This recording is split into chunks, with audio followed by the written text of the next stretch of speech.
Welcome back. Once again, we find ourselves in eastern Colorado in pursuit of the whitetail. The tag opens tomorrow, so I left it mid-morning today to drive out. Every time I drive past this spot, I get a little bit nervous because 2 years ago, this is where Baby Snowflake blew her engine, and I had to sit right over here waiting to get towed. So that's kind of our little spot of shame. I'm here with a few hours of light left, and the intent is to find my exact spot where I'm going to sit in the morning. The wind is supposed to come out of the northwest, northwest direction. I want to try to pick up my spot. Now, when I say wind, I mean 15 to 30 mile an hour wind with 40 mile an hour gusts. So for at least the first couple of days, wind is going to be a big factor. It's going to make everything very cold. It's going to limit the distance I can shoot because I don't want to take a long shot with that kind of wind. I really don't want to take a 200-yard shot with that kind of wind. So I'm going to try to do all my setups inside of 150 probably. Then by tomorrow night, it's supposed to be a due north wind. Am I saying that? Yeah, due north wind. So then I'm going to be trying to intercept them coming from bedding to food source. Now it's an old ag field at this point that's been harvested for who knows how long. So I'm not 100% of what the movement's going to be. So today I'm going to take my time here. I could probably do this little loop I want to look at in 15 minutes, but I'm probably going to take about 45 minutes or an hour, sit down in a couple spots and glass a little bit, and then probably check out the other piece of public over yonder, and then maybe get to my campsite right at dark. See if the other place, see if deer come out in the other place, see if I can find anything tonight. So that's the plan. We're gonna get at it. We got all our stuff fairly lightly packed. The big red bag, that's definitely full of clothes. Got this guy trying to maybe eat a little fresher food, not everything packaged and whatnot. So I've already pre-cooked a bunch of sausage, some of Bart's Vinny Wieners, and some jalapeno bratwurst that I had. So I've already got those cooked. I've got some eggs and some spinach and stuff like that.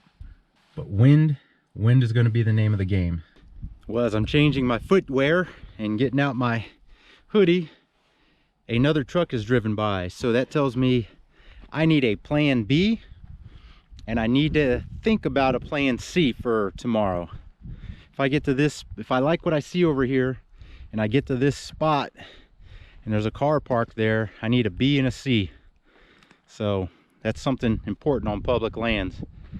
If they get up early enough and beat you here, and in this particular spot, if there's one car in this spot, you kind of know where they're going. They're going to go right over here where that gentleman shot the doe with the muzzleloader, and where the guy beat me with the dually I talked about last time, and he took a shot on that one deer. So I'm going to need to be here early and have a plan B. So I got a question out there for everybody. This may be too simplistic in what I think. Oh, look, deer track. All right, so I got distracted for a second. So I'm thinking right now that I want to go after a good sized buck, a decent buck. Another side of me is saying, hey, brown and down, get a deer, you've got the tags to cover it, and get out of here, because the weather's going to be pretty miserable. Another part of me says, what if I put does off limits to myself to make sure that they're, you know, populating and having babies come the spring, and I shoot any buck, little buck, whatever, because the does are the baby makers, and I don't think that the whitetail population out here is overcrowded, so it's not like you necessarily need to get rid of does because the population's too much, but it's probably about right for the population. So I guess my question is, do you shoot a small buck in lieu of a doe? Because the does are the baby makers if you're concerned about population and the numbers, because I would like this place to continue to have whitetail and tags accessible and potentially leftover tags and stuff like that in Colorado. So comment down below, small buck and leave the does behind? Is that too simplistic of a thought, or is the biology and the science behind that more complicated than that? Oh, I see a whole bunch of turkeys. We're gonna have to get the other camera. I'm gonna walk around with the other camera in case I see something cool. This one obviously won't reach out and see anything. But I see a bunch of turkeys right now. And this place is filthy with turkeys. Like I showed last time, the historic roost. We'll drink some water and get to going. We got some real good turkey tracks.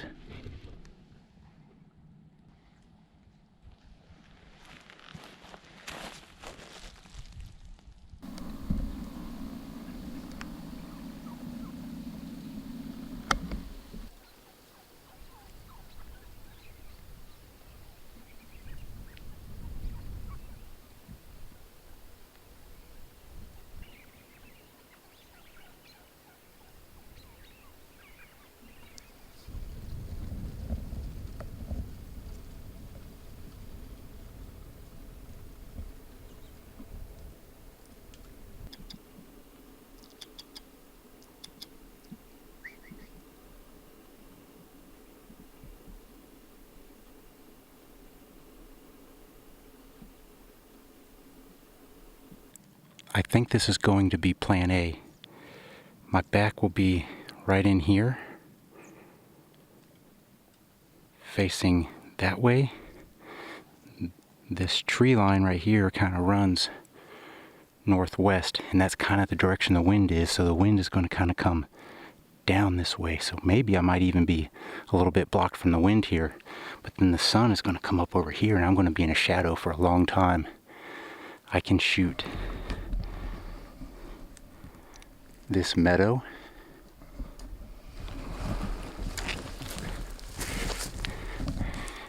and the gap that's right here, as well as some gaps this way. Boy, I really thought that was a deer bedded, but it's not. Sure looks like one though. Even through the binos I had to really take a minute to look at it.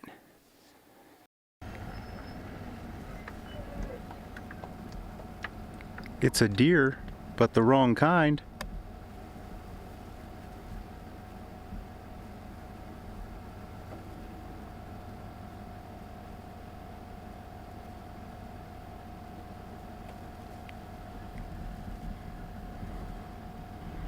There's some, looks like some more up here.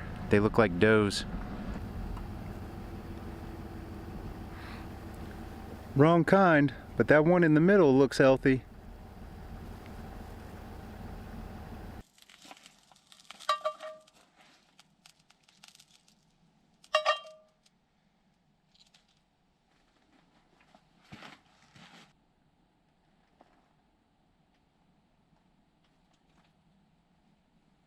Well, I kind of planned to do some editing while I was here because I got some time to kill, but I am a little bit cramped in here. I don't have anything outside.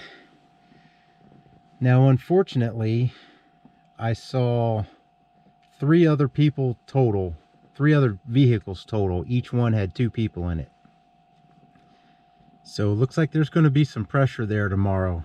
So I do have an A spot, a B spot, and a contingency spot. And that contingency spot is kind of up high, and I'd be able to see pretty good and potentially be able to back up and make some adjustments and make a move if need be.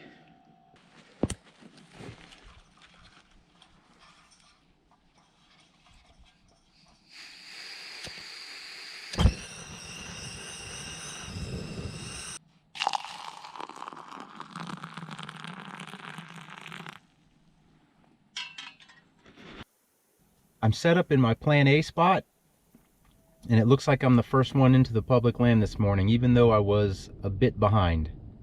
I caught some movement off my left side and didn't dare move because I didn't know what it was.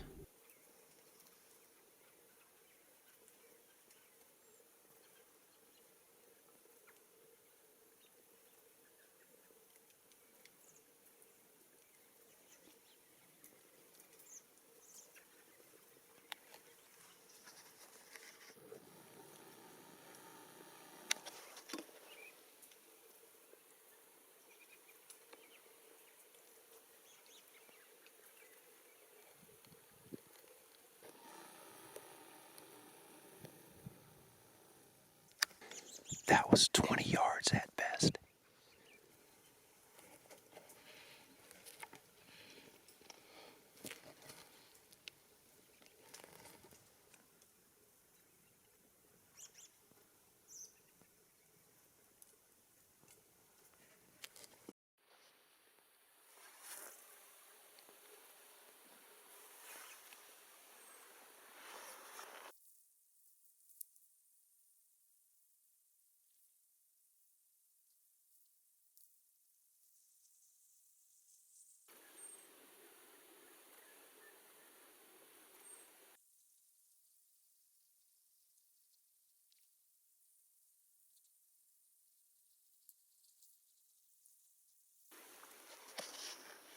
About a half hour after the mule deer went by, a coyote came in, and I was trying to get it to stop in the wide open, but it kept going to my right, and I didn't get the first shot on camera because I thought I had pushed the record button, but with the gloves on, I guess I did not. But it wasn't a great shot and did require a second shot.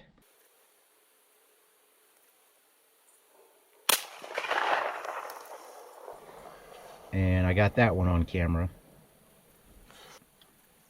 Now, normally what I would do is backstrap it. Some folks would think that's gross, but the backstrap's pretty good on about any animal, if for nothing else than to just for some good grind meat.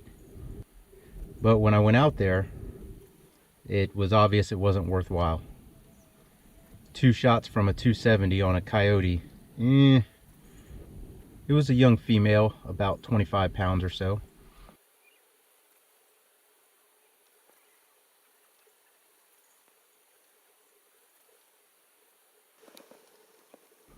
And probably 20 minutes after that, I see movement to my right, and there's a baby bobcat.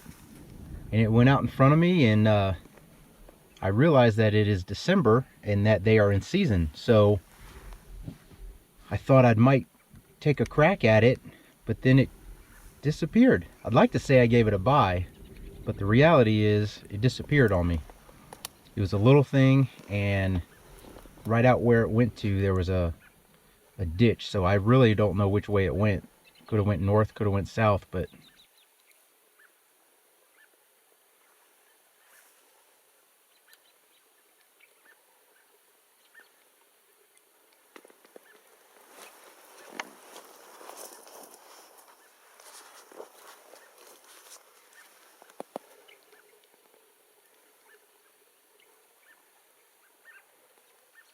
I didn't see anything tonight, and on my way out I was able to drive up a little bit because I noticed on the way in the spot where I lost signal. So if I drive 2.5 miles past my turnoff, I can get enough signal to get updated weather. So tomorrow looks like it's going to be between 26 and 30 something degrees all day, close to 20-mile-an-hour winds all day. And then Thursday, while it will start out quite cold in the morning, the winds are only going to be single digits. That's what it's looking like right now for Thursday. So get through tomorrow, and then Thursday is going to be clear, where tomorrow is going to be, I guess, cloudy all day and really windy. So it's probably going to be just pretty nasty tomorrow. We get through tomorrow, and then into Thursday we'll be in business. Hopefully we punch a tag in the morning and Thursday won't matter. So I'm gonna get my stuff situated and go to bed. 4:30 is going to get here all for early. See you in the morning.